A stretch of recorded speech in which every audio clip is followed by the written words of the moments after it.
주변 분들 보시고 인사하세요. 사랑합니다. 오늘은 아가서 2장 1절 2절 두 구절만 우리 한 목소리를 듣도록 하겠습니다. 아가서 2장 1절 2절입니다. 같이 읽겠습니다. 나는 사론에 수선하여 골짜기에 백합화로라. 여자들 중에 내 사랑은 가시나무 가운데 백합화 같구나. 오늘부터 아가서 2장을 함께 살펴보려고 합니다. 2장 초반부에서도 솔로몬과 술라미 여인 사이에 주고받는 사랑의 노래가 계속 이어지고 있습니다. 지난주에 살펴봤던 아가서 1장의 후반부였죠. 12절에서 17절 내용에서 왕의 침상으로 초대를 받은 술라미 여인이 세상에서 가장 숭고하고 극한 향기가 진동하는 솔로몬과 그토록 가까이 하게 된 덕분에 그녀 자신도 자신의 몸에서 마치 나드 기름향같이 깊고 아름다운 향기를 퍼뜨리는 그런 존재가 되었다라고 시인했습니다. 그러면서 솔로몬을 향해서 그대는 내 사랑하는 자라고 부르면서 그를 자신의 품 안에 있는 모략 주머니와 엔게디 포도원에 피는 고베라 같은 존재다라고 고백을 했지요. 그러자 솔로몬 역시 그녀를 향해서 내 사랑아 너는 어여쁘고 어여쁘다라고 하면서 그녀의 눈은 비둘기 같다라고 응답했습니다. 이에 술라미 여인은 벅찬 감정을 숨기지 못하면서 나의 사랑하는 님이시여 당신은 정말로 멋있고 잘 생기셨습니다. 우리 침대는 푸른 풀밭이요 우리의 집에 들보는 백항목이며 석가래는 잣나무입니다 라고 말하면서 앞으로 전개될 두 사람의 혼인 생활을 예고하는 말을 전하면서 아가서 1장의 내용은 마무리되었습니다. 아가서 해설을 귀담아 듣고 있다면 다 느끼시겠지만 아가서 본문에 나오는 여러 가지 노래와 그것을 나타내는 시적 표현들에는 많은 메타포가 들어있습니다. 다시 말해서 아가서가 전하는 수많은 사랑의 노래들은 해석이 필요한 비유와 은유로 구성이 되어 있다라고 하는 뜻입니다. 그런 점에서 아가서의 두 주인공인 솔로몬과 술라미 여인이 나누고 있는 사랑의 노래는 단순히 우리가 세상에서 말하고 있는 사랑의 그런 노래가 아니다라는 것이지요. 이것은 궁극적으로 무언가를 나타내기 위한 메타포다, 즉 비유이고 은유이다라고 하는 것인데 그것이 무엇인가 하면 하나님의 백성을 향한 하나님의 사랑의 어떠함 그리고 예수 그리스도와 교회와의 사랑의 관계가 어떠한가를 전해주고 있습니다.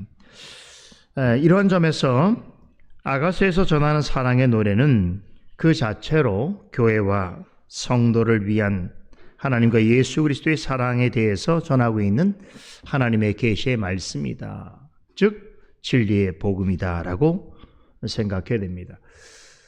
솔로몬이 지은 1000편이 넘는 그 노래들 중에서 오직 아가서만 성경에 기록되었다라고 하는 것은 그 성령의 영감을 통해서 지어진 이 아가서를 통해서 오늘 우리에게 하나님의 계시와 복음을 전하기 위함이다 이렇게 봐야 되겠죠. 그렇기 때문에 아가서는 지혜와 계시의 정신을 주시는 성령님을 의지해서 계시 의존 사색에 따라서 본문의 의미를 잘 드러내는 성경 해석과 더불어서 교회에서 전하는 성경 해설이 반드시 요구되어지는 성경이라고도 볼 수 있겠습니다.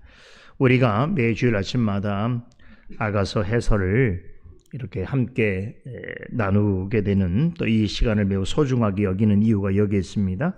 비록 우리가 짧은 시간 동안 이 아가서 본문을 살펴보고 있습니다만 이 짧은 내용에도 우리 모두가 잘 배우고 기억하고 묵상해야 될 내용들이 적지 않습니다.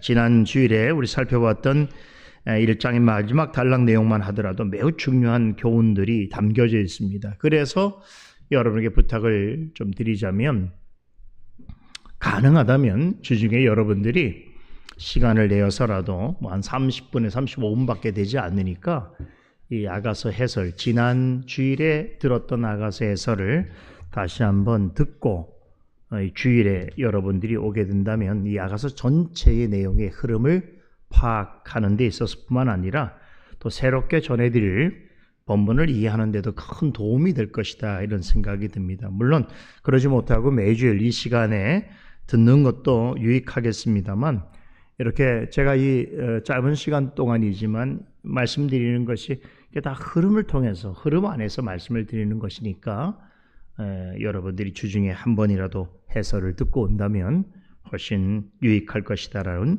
말씀을 전합니다. 말씀드린 대로 2장에서도 1장에 이어 솔로몬과 술라미 여인 사이에 그 신분을 뛰어넘는 참으로 놀랍고도 보기 드문 사랑의 노래가 계속 이어지고 있는데, 특별히 오늘 2장에서는 이 1절, 2절이 매우 중요한 내용을 담고 있습니다. 그래서 이 두 구절만 오늘 집중해서 살펴보려고 합니다. 자, 우리 1절과 2절을 다시 한번 읽어보도록 하겠습니다. 함께 읽어봅시다. 나는 사론에 수선하여 골짜기 백합화로구나. 여자들 중에 내 사랑은 가시나무 가운데 백합화 같구나. 자, 보세요. 이거 누가 하는 말 같습니까? 술라미 여인이 하는 말 같을까요? 아니면 솔로몬이 하는 말 같을까요? 누구 말 같습니까? 자, 이 말은 우리가 지난주에 살펴봤던 1장의 마지막 부분에 두 구절이 있었죠. 16절, 17절에서 언급된 이 술라미 여인이 부른 노래에 대한 솔로몬의 답가라고 볼 수 있습니다. 아가서에서 이제 세 번째로 솔로몬이 독창을 하고 있는 부분인데요. 자, 그런데 본문 1절에 이 표현, 나는 사론에 수선하여 골짜기에 백합화로구나라고 하는 이 노래 가사와 관련해서 신학자들 사이에는 이견이 있습니다. 이 노래는 솔로몬이 아니라 술라미 여인이 부른 것이라고 주장하는 분들이 적지 않습니다. 그러니까 1장의 마지막 두 구절에 이어서 술라미 여인이 계속해서 노래를 하는 것이다. 왜 그러냐면 직관적으로 보더라도 그렇게 생각할 수 있죠. 왜냐하면 사론의 수선화 그리고 골짜기의 백합화라고 하는 이런 표현이 남자보다는 여자에게 더 잘 어울린다라고 볼 수 있기 때문에 그렇죠. 그래서 저도 사실 이제 이전에는 이 1절, 2장 1절의 이 표현, 나는 사론에 수선하여 골짜기 백합화로구나 하는 이 말을 술라미 여인이 한 말로 이해하고 또 그렇게 해석해 왔습니다. 그런데 제가 이번에 새롭게 다시 이 아가서를 공부해 보면서 제 생각이 좀 바뀌게 되었습니다. 이 말은 술라미 여인의 말이 아니라 솔로몬이 술라미 여인의 사랑의 고백에 대하여 자신의 어떠함, 자신이 누구인가를 밝히는 그런 고백이다라고 보는 것이 타당하다라고 하는 결론에 이르게 되었습니다. 그 이유를 이제 말씀을 드리겠습니다. 자, 여러분, 혹시 우리 예전 찬송가 중에 샤론의 꽃 예수라고 하는 그 찬송 아세요? 우리 찬송가에 보면 89장에 그 찬송가가 있는데, 우리 1절 한번 해볼까요? 샤론의 꽃 예수 나의 마음에 거룩하고 아름답게 비소서. 내 생명이 참 사랑의 향기로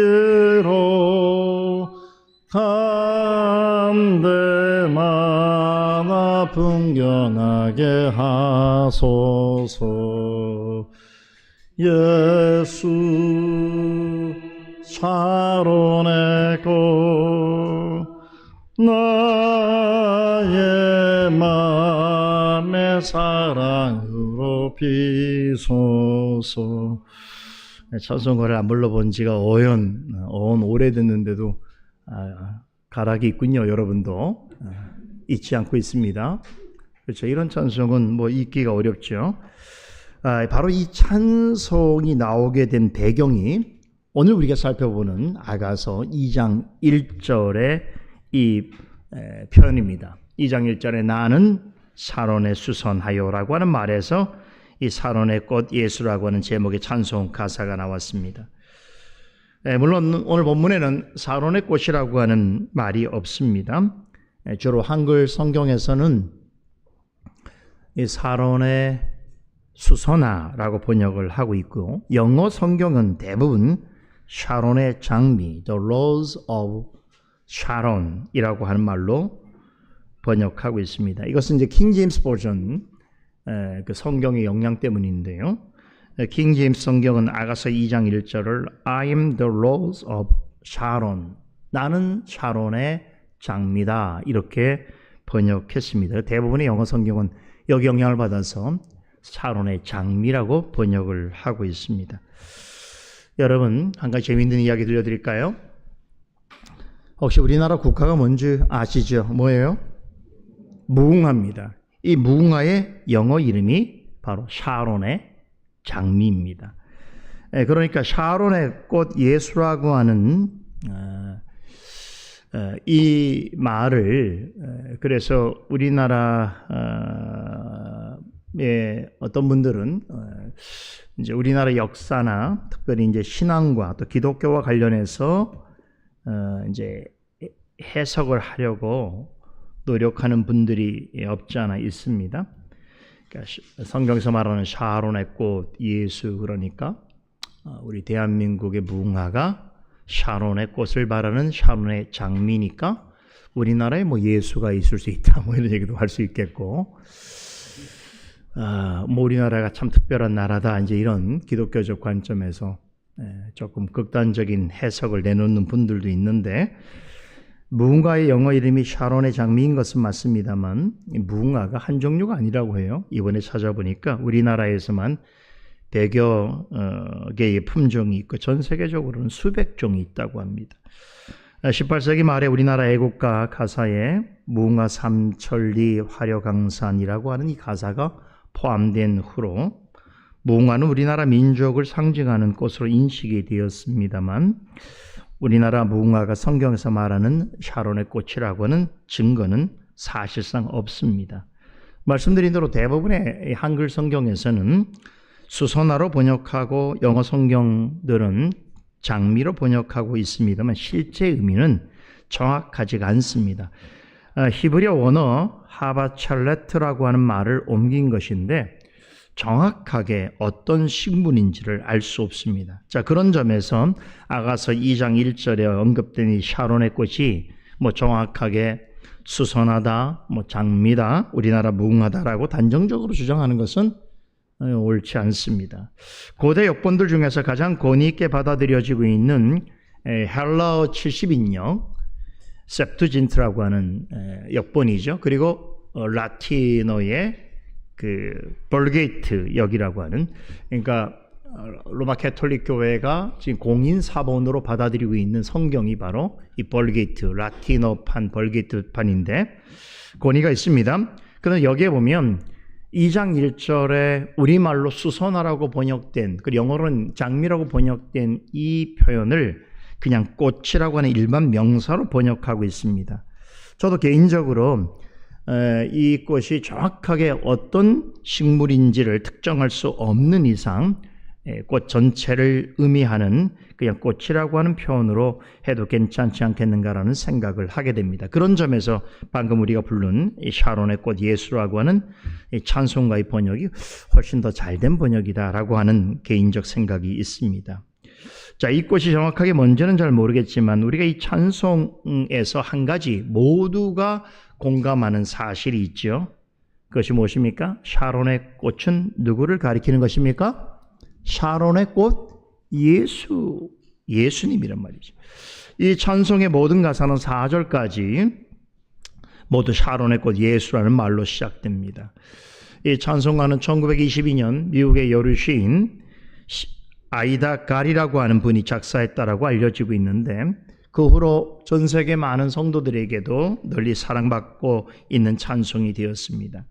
이 샤론의 꽃 예수라고 하는 찬송 제목과 가사가 오늘 아가서 본문에서 유래했다라고 말씀을 드렸는데 제가 보기에 이 찬송이 보편교회에 끼친 가장 좋은 영향을 말하자면 그것은 아가서 본문에서 말하고 있는 샤론의 꽃, 이 꽃은 영적으로 예수 그리스도를 가리키는 은유라고 하는 사실을 이 찬송을 부르는 사람들의 머릿속에 자연스럽게 각인시킨 것이 아니겠는가라고 하는 생각을 하게 됩니다. 그런 점에서 보더라도 본문 1절에 나는 사론에 수선하여 골짜기에 백합화로구나라고 하는 말은 술람이 여인이 아니라 솔로몬의 고백으로 보는 것이 타당하다라는 것이지요. 솔로몬은 자신을 가리켜 나는 샤론의 꽃이요 골짜기의 백합화와 같다라고 표현합니다. 여기서 샤론의 꽃과 골짜기의 백합화는 대비되는 표현입니다. 이 샤론의 꽃은 당시에는 누구나 알만한 특정한 지역에서 자라나는 아주 탐스러운 꽃을 의미했다면 골짜기 백합화는 아주 흔한 곳에서 피는 평범한 꽃을 의미합니다. 우선 이 샤론이라고 하는 지역부터 살펴보면 샤론은 지중해 연안 근처에 있는 평야지대로 땅이 비옥하고 물이 풍부해서 식물이 아주 잘 자라는 곳입니다. 솔로몬은 자신을 이런 비옥한 곳에서 피어나는 아름다운 꽃에 비유합니다. 그뿐 아니라 이와 대비적으로 자신을 팔레스타인의 어느 곳에서나 볼 수 있는 흔한 골짜기에 피어나는 백합화로 비유하기도 합니다. 자, 중요한 질문을 해야 되겠죠. 솔로몬은 왜 자신을 이렇게 비유한 것인가 하는 것입니다. 이 두 가지 표현은 솔로몬이 예표하는 예수 그리스도에 대한 메타포, 즉 비유입니다. 우선 예수님은 샤론의 꽃과 같은 분이십니다. 아까 샤론은 어떤 곳이라고 했지요? 척박한 팔레스타인 지역에서도 가장 비옥하고 물이 풍부한 평야지대를 가리킨다라고 했습니다. 그래서 이 샤론이라고 하는 지역의 북부에서는 주로 농사를 지었고 남부에서는 양이나 가축을 키우는 목초지로 사용되었다라고 합니다. 예수님은 이렇게 비옥하고 또 물이 풍부한 지대에서 자라나는 아름다운 꽃처럼 아주 고귀하고 존귀한 모습과 향기를 퍼뜨리는 꽃과 같은 존재라는 것이지요. 그런데 예수님께서는 단지 향기만을 내는 분이 아니시지요. 하나님의 참 사랑과 크신 은혜를 온 세상에 전하고 하나님의 능력으로 죄인들에게 크신 힘과 소망을 전하시는 분이십니다. 그런 의미에서 앞서 우리가 불렀던 샤론의 꽃 예수라고 하는 제목의 찬송시는 이 점을 잘 드러내고 있습니다. 이 샤론의 꽃 예수라고 하는 찬송시의 내용이 이렇습니다. 한번 들어보세요. 샤론의 꽃 예수 나의 마음에 거룩하고 아름답게 피소서. 내 생명이 참 사랑의 향기로 간데마다 풍겨나게 하소서. 샤론의 꽃 예수 이 세상에서 어느 꽃과 비교할 수 있으랴. 나의 삶의 한결같은 은혜와 사랑으로 가득하게 하소서. 샤론의 꽃 예수 모든 질병을 한이 없는 능력으로 고치사 고통하며 근심하는 자에게 크신 힘과 소망 내려주소서. 샤론의 꽃 예수 길이 피소서. 주의 영광 이 땅 위에 가득해 천하만민 주님 앞에 엎드려 경배하며 영광 돌릴 때까지. 그리고 후렴은 예수 샤론의 꽃 나의 마음에 사랑으로 피소서라고 하는 가사입니다. 어떻습니까? 참 좋죠? 작사가는 이 샤론의 꽃으로 비유된 예수님을 생각하면서 우리 모두에게 아주 깊은 공감과 또 감동의 그런 여운을 주는 그런 표현들을 시적으로 잘 묘사하고 있습니다. 예수님에 대한 우리 모두의 신앙 고백을 잘 대변해주고 있는 찬송가라는 생각이 듭니다. 그래서 오늘 오후 시간에는 이 찬송을 여러분과 함께 불러보려고 합니다. 자, 솔로몬이 전하는 비유에 의하면 둘째로 예수님은 골짜기의 백합화 같은 분입니다. 여기서 골짜기와 백합화는 앞서 언급한 샤론과 수소나와 대조됩니다. 말씀드린 대로 샤론은 비옥하고 통성한 곡창지대를 의미한다면 골짜기는 아주 메마르고 척박한 환경을 의미합니다. 히브리어 원문 성경에 보면 이 골짜기는 단수가 아니라 복수로 기록되어 있습니다. 그러니까 여기서 말하는 골짜기는 팔레스타인의 어느 유일한 한 곳을 의미하는 것이 아니라 어디에서나 흔하게 발견되어지는 아주 평범하면서도 메말라 있는 골짜기들을 가리킵니다. 자, 그런데 이런 곳에서 어디서나 피는 꽃이 있는데 그것이 바로 백합화입니다. 백합화는 팔레스타인 지역에서 가장 흔하게 볼 수 있는 일종의 들꽃 중에 하나라고 합니다. 그럼 솔로몬은 왜 자신이 예표하는 예수님을 이같이 척박한 땅에 피어나는 매우 흔한 꽃으로 비유한 것인가 하는 것이겠지요. 이것은 무엇을 나타내는 것이겠습니까? 예수님께서는 이 땅에 죄인들을 위해서 얼만큼 낮아지시고 겸손해지셨는가를 나타내는 것입니다. 예수님은 본래 샤론의 꽃과 같은 분이십니다. 어떤 꽃과도 비교할 수 없을 정도로 아름답고 풍요롭고 고매하고 높으신 분이시지요. 그런 분께서 세상을 구원하시기 위하여 죄인된 우리를 죄와 사망에서 건져주시기 위해서 피조물인 사람의 몸을 입고 이 척박하고 메마른 골짜기와 같은 세상에 오셨습니다. 바로 그런 예수 그리스도를 표현하는 가장 좋은 내용이 골짜기의 백합화 같다라는 것입니다. 사도 바울은 빌립보서 2장에서 이러하신 예수님의 마음을 가리켜서 성도들이 누구나 품어야 할 그리스도 예수의 마음이라고 하면서 예수님을 이렇게 소개합니다. 우리 모두가 잘 알고 있는 말씀이지요. 빌립보서 2장 6절로 8절입니다. 그는 근본 하나님의 본체시나 하나님과 동등됨을 취할 것으로 여기지 아니하시고 오히려 자기를 비워 종의 형체를 가지사 사람들과 같이 되셨고 사람의 모양으로 나타나서 자기를 낮추시고 죽기까지 복종하셨으니 곧 십자가의 죽으심이라. 아멘. 오늘 아가서 본문에 솔로몬이 자신을 가리켜서 나는 골짜기의 백합화로구나 라고 고백한 말은 이렇게까지 낮아지시고 겸손해지심으로 우리를 위해 고난받으시고 죽기까지 하신 예수 그리스도의 대속의 은혜를 시적으로 표현한 것이다 라고 할 수 있습니다. 이 사실을 인정한다면, 다시 말해서 예수님의 대속의 은혜로 죄의 사함을 받고 구원 얻은 자가 되었다면 그런 사람은 어떻게 해야 하겠는가? 이렇게 된 모든 것이 알고서 예수님께서 그리하신 것처럼 자신도 늘 하나님 앞에 온유하고 겸손한 마음으로 나아가야 하는 것입니다. 그리고 우리를 구원해 주신 하나님께 날마다 감사하고 찬송을 드려야 하는 것이겠지요. 바로 그런 의미를 오늘 솔로몬이 부른 두 번째 노래 가사에서 잘 전해주고 있습니다. 2절을 보세요. 솔로몬은 자신과 특별한 사랑관계에 있는 술라미 여인을 향해서 이렇게 말합니다. 여자들 중에 내 사랑은 가시나무 가운데 백합화 같구나. 자, 여기 다시 한번 솔로몬은 술라미 여인을 향해서 내 사랑아라고 부릅니다. 이건 분명히 별명이죠. 별칭인데 이제는 그녀의 이름처럼 느껴질 정도로 우리에게도 그리 낯설지 않은 호칭이 되었습니다. 내 사랑아.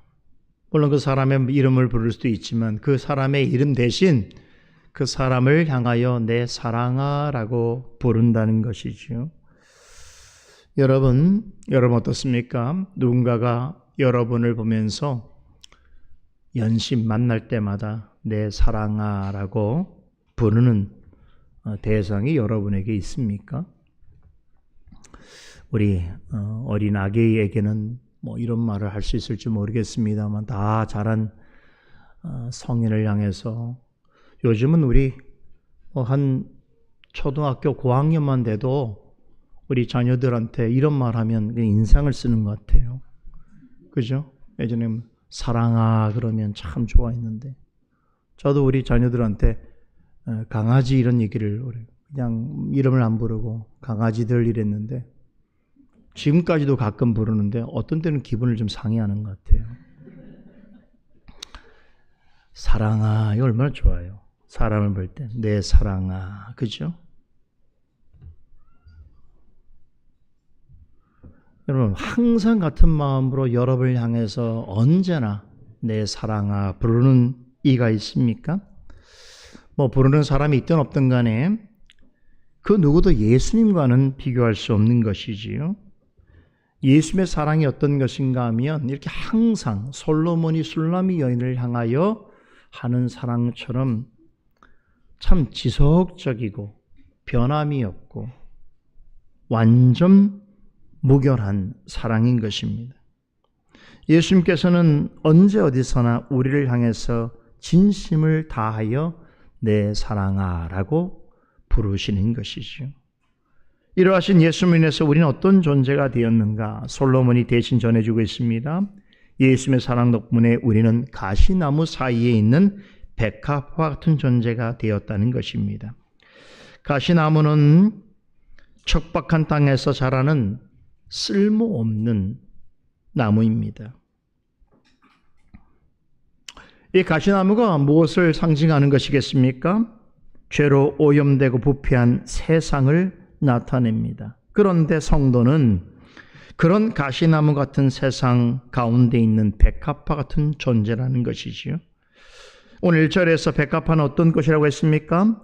골짜기 어디에서나 자라는 지극히 평범하다 못해서 하찮은 들꽃입니다. 근데 놀라운 것은 솔로몬은 술라미 여인과 같다고 그런 여인을 향해서 그런 꽃과 같다고 말하기 전에 먼저 자신을 가리켜서 골짜기의 백합화라고 하였습니다. 솔로몬은 술라미 여인과 자신을 동일시하고 있습니다. 그러나 둘은 동일한 지위에 있는 존재가 아니지요. 솔로몬은 지극히 높고 고매한 왕입니다. 그에 비해서 술라미 여인은 낮고 천한 일꾼입니다. 그럼에도 솔로몬은 술라미 여인과 자신을 백합화라고 표현합니다. 이 두 사람의 관계는 예수님과 우리의 관계를 상징합니다. 본래 우리는 가시나무같이 찌르고 상처 주는 것 외에는 아무 쓸모가 없는 세상에서 술라미 여인처럼 하루 종일 땡볕 아래서 일해야 했던 그런 존재였습니다. 이것은 죄와 비참 가운데 살아가는 죄인의 모습입니다.